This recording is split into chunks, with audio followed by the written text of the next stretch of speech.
जानने के बाद भक्ति में संलग्न रहना, जिनेर भक्ति जिनेर भक्ति जिनेर भक्ति जिनेर नहीं, सदा मिस्तु सदा मिस्तु सदा मिस्तु। इस व्यस्त भरी लाइफ में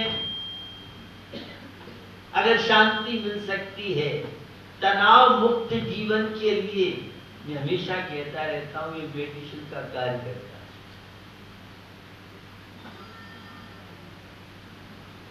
यह 18 वर्ष व्यतीत आपके जिनेन्द्र प्रभु की भक्ति के चरणों में आपको हुआ, और मैं कई बार जब ये गुजरात में वहां जंगल था, एक छोटी सी झोपड़ी थी,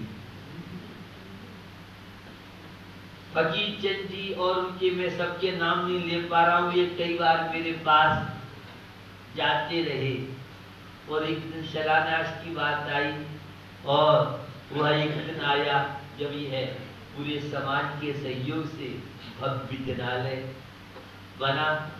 भगवान शांतनाथ की मूर्ति की चर्चा आपसे करना ठीक नहीं है, आप सब उसका अनुभव करते हैं। उस मनु की प्रतिमा 10, 20, 30 घर होंगे यहाँ, और आज 6 से 7 से ऊपर, और निरंतर एक सज्जन कह रहे थे हर साल 15-20 घर यहाँ बढ़ रहे हैं। यह है भगवान शांतनाथ की महिमा का ही प्रभाव। मैं तो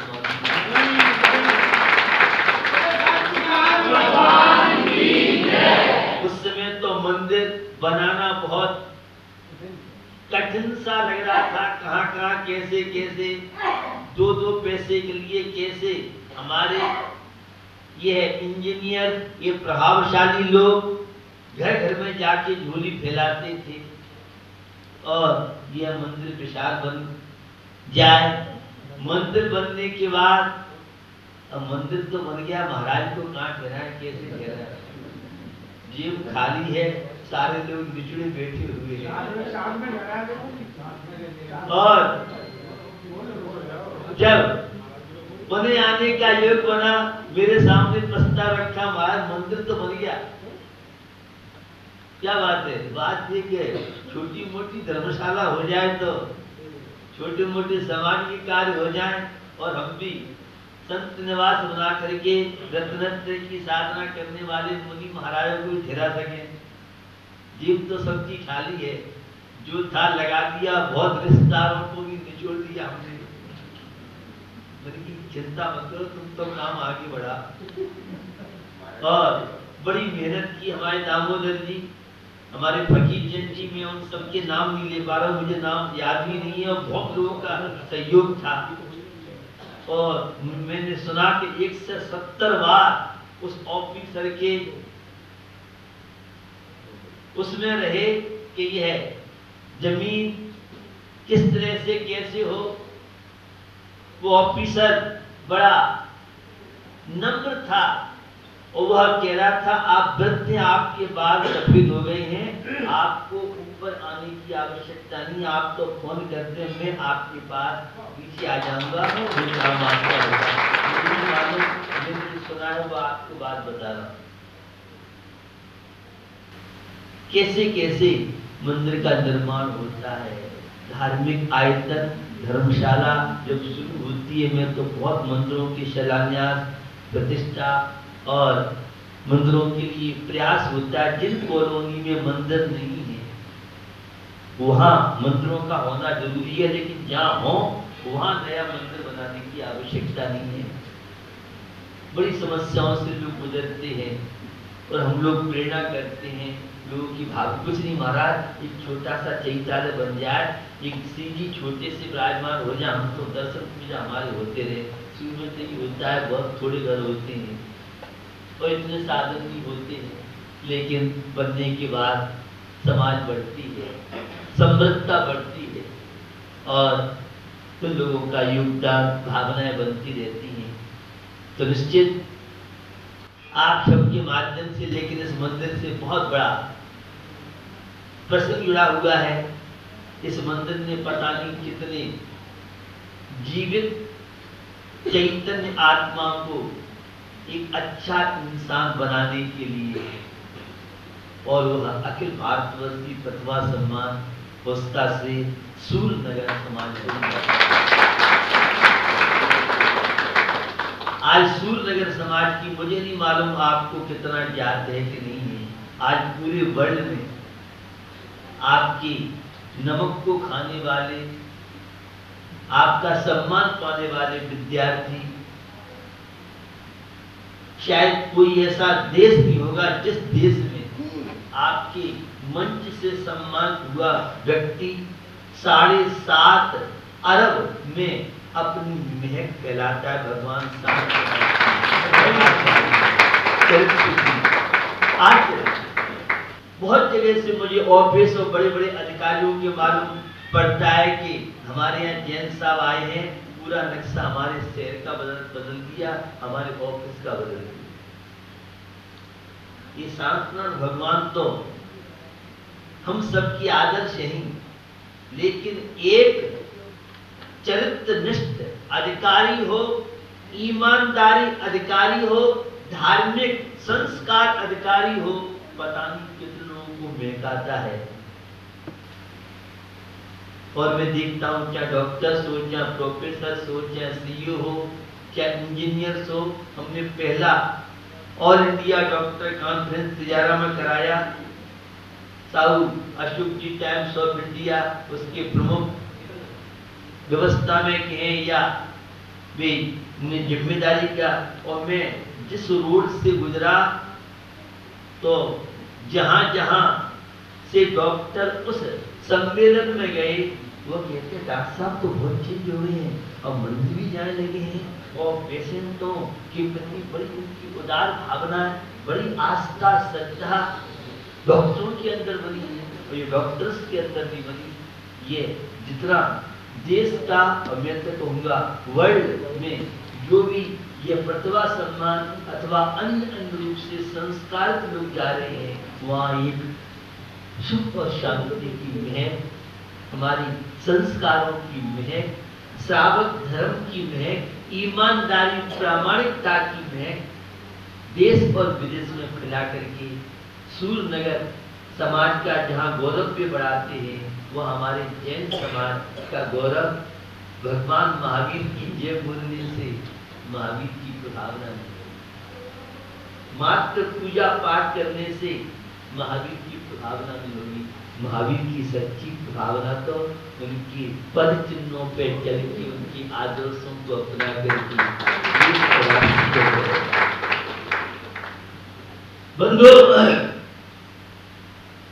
जिस अनंत परमेष्ठी की मैंने आपसे बात की, उस अनंत परमेष्ठी की भक्ति हमें सदाचारी बनाती है। सम्यक दृष्टि बनना शायद आसान हो सकता है, धर्मात्मा बनना आसान हो सकता है, सदाचारी बनना बहुत मुश्किल है, ये सब मुझे नहीं लग रहा है। और सम्यक दर्शन की नींव है सदाचार, और सदाचार का पहला फार्मूला है ईमानदारी। आज के समय में ईमानदारी की बात करना बड़ा कठिन सा काम है, लेकिन मैं एक से एक अधिकारी को देखता हूं, मात्र जैन समाज में नहीं, मैं देश में नहीं, विदेश के एक से एक जिनेत्र लोग हैं जिनके अंदर सदाचार, नैतिकता, मानवीयता, धर्मात्माओं के अंदर जो तथाकथित धर्मात्मा है, इनकी अंदर तो ईमानदारी मिलना बहुत कठिन सा लगता है। जो हमें रोज आहार देते हैं, बड़ा अभिमान है, और जो रोज अभिषेक पूजा करते हैं और भी धार्मिक अनुष्ठान में लगे रहते हैं, लेकिन सदाचार तो पता नहीं कहाँ बेचारा बैठा बैठा रोता है। सदाचार एक सम्यक दृष्टि की पहचान, सदाचार एक भारतीय नागरिक की पहचान, सदाचार एक वेद विज्ञानी की पहचान, सदाचार एक श्रेष्ठ श्रावक की पहचान। आपका आचरण व्यक्ति के जीवन को बदलता है। कल की मैं आपको बात बताऊं, मैंने बहुत भारत की जेल देखी है और 88 जेलों की हवा खा के आया हूँ। आपको सौभाग्यशाली किसी जेल में नहीं हो गया। सूरत की अभी नई जेल 5 स्टार तो उसके सामने कुछ भी नहीं, अगर आप जेल देखें, और हजारों केवल वहां बैठे। लेकिन कल जो मटौली जेल, जिसमें जाने के लिए देखने के लिए लोग कहते हैं अपराध छोटा मोटा कर दो, वहां जो वहां पर सुना है मैंने, सही क्या है 3,500 कैदी, और शायद इस तरह की, क्योंकि नई जेल बनी है, बहुत तरह की वहां पर जो मेंटेन वहां किया गया है, बहुत बड़े विस्तार से, बहुत बड़े इलाके में वो जेल बनी हुई है, काफी सुविधाएं भी हैं और बहुत तरह की जो वर्तमान की समस्याएं, क्योंकि आज रोज जेलों की घटना आप सुनेंगे तो रोज जेल में से कैदी भाग रहे हैं, और अगर वो अपराधी जेल सुपरिटेंडेंट का, जेलर का मर्डर नहीं कर सके तो अपराधी भी कहलाता है। रोज ऐसी घटना घट रही है, बहुत ज्यादा, रोज कैदी भाग रहे हैं कि हाँ, उन सब वर्तमान की समस्याओं को लेकर के जो जेल सुपरिटेंडेंट मेन थे, वहाँ 5, 7, 8 अधिकारी, डिप्टी सुपरिटेंडेंट और अन्य अधिकारी थे।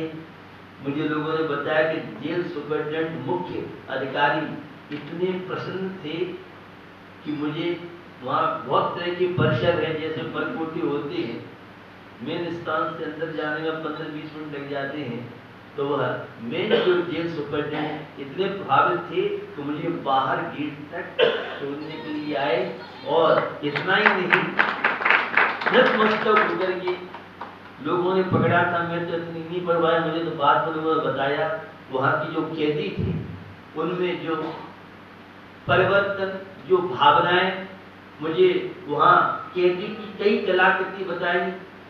एक हॉल में मुझे ले गए, बताया कुतुब मीनार, बड़े बड़े ताजमहल, बड़ी बड़ी चीजें, ये सब यहाँ के अपराधियों के द्वारा ही तैयार की गई है। और जितना बाग बगीचा आप देख रहे हैं, इतनी ग्रीन, ये सब अपराधी कैदियों के माध्यम से। मैं आपको बताना चाह रहा हूँ कि जेलों में बहुत परिवर्तन और बहुत जागरूकता। और मैं एक बात कहता हूँ, एक अपराधी को, क्राइम करने वाले को धर्मात्मा बनाना हमें बहुत आसान है, लेकिन रोज जो पूजा पाठ अभिषेक हमें आहार देते हैं, इन्हें धर्मात्मा बनाना बहुत। कषाय हमारी नहीं आई, विद्वेष हमारा नहीं गया, झूठ साठ नहीं गए, यहाँ तो खूब पूजा पाठ करें और घर में जाकर पत्थर से लड़े, ताकि धर्मात्मा। अरे मंदिर जाने के बाद तो मतलब ये है कि पूरा घर स्वर्ग हो जाए, हमें नहीं मालूम। सौधर्म ऐसा सातवां माइंड उमा स्वामी ने तत्वासूत्र बताया। हम तो अपने घरों को स्वर्ग कैसे बना सके? घर को स्वर्ग नहीं बना सके तो मंदिर में आना कितना सफल सार्थक है, ये मैं आपसे पूछना चाहता हूं। ये मंदिर ऊर्जा के केंद्र है। ये मंदिर कषायों को कैसे घटाए? ये मंदिर, जब आत्मा इन मंदिरों में आकर के स्वस्थ हो सकता है, तो क्या शरीर हमारा स्वस्थ नहीं हो सकता है? लेकिन आस्था चाहिए, श्रद्धा चाहिए। बादराज भंडारी का नाम नहीं सुनाऊंगा, आपको गाने सुनाने की आवश्यकता है। एक ही भाव से प्राप्त करते हैं। और कुष्ठ व्याधि के शिकार एक सूर्य जैसा भक्त पहुंच गया।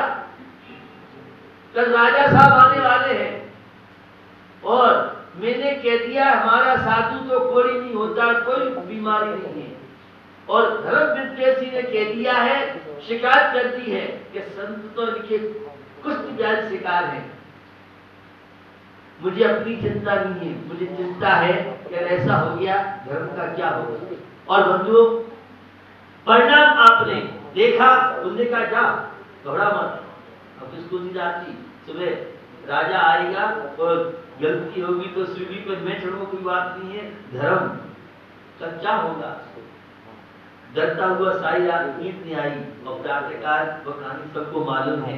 प्रातःकाल वह उन्होंने एक ही भाव स्तुति रचा और कुछ लोग कहाँ कैसे चला गया। ये आपका विश्वास है, आप पूजा पाठ सब करते हैं, श्रद्धा कितनी आपकी है, आप ईमानदार कितने अपने प्रति, अपने परिवार के प्रति, अपने समाज के प्रति, अपने राष्ट्र के प्रति। ईमानदारी देखना हो तो वर्तमान अभिनंदन का जीवन देखिए।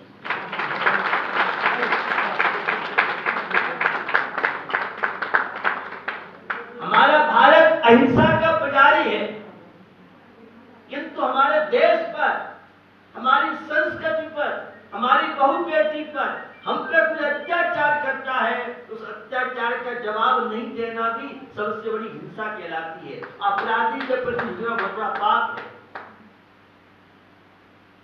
जब हमारे देश के नौजवानों के साथ वो अन्याय अत्याचार हुआ, निरपराधी कोई अपराध नहीं किया, तो उसका जवाब किस तरह से हमारी भारत सरकार ने दिया, और वह वर्तमान अभिनंदन, अब मुझे नहीं मालूम, मुझे जैसे लोग बता रहे थे उसके वह किस तरह से नीचे उतर गया, उतरने के बाद बहुत उसके पास दस्तावेज ऐसे थे।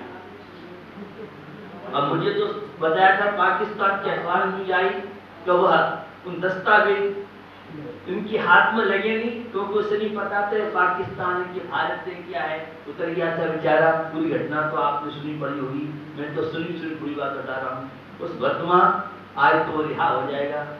उसने अपने देश की रक्षा के लिए दस्तावेज, अब कोई किरा तालाब में गिरा था, कोई किरा गली गिरा था, उनके पास थे जो भी है, और उसने एक भी चीज बहुत उसे उसके साथ जो भी हुआ सब हुआ, लेकिन उसके बाद भी उसने एक भी अपनी गोपनीयता, हमारी भारत की एक बात नहीं बताई, ये है महावीर की उसकी दमनता, साहस। एक मिलिट्री में वह नौजवान सेवा करने वाला, और पूरे देश में उसने जैन धर्म क्या होता है, प्रामाणिकता क्या होती है, पूरे विश्व को उसने बताया कि जैनी कितने ईमानदार और कितने देशभक्त और कितने राष्ट्रभक्त होते हैं।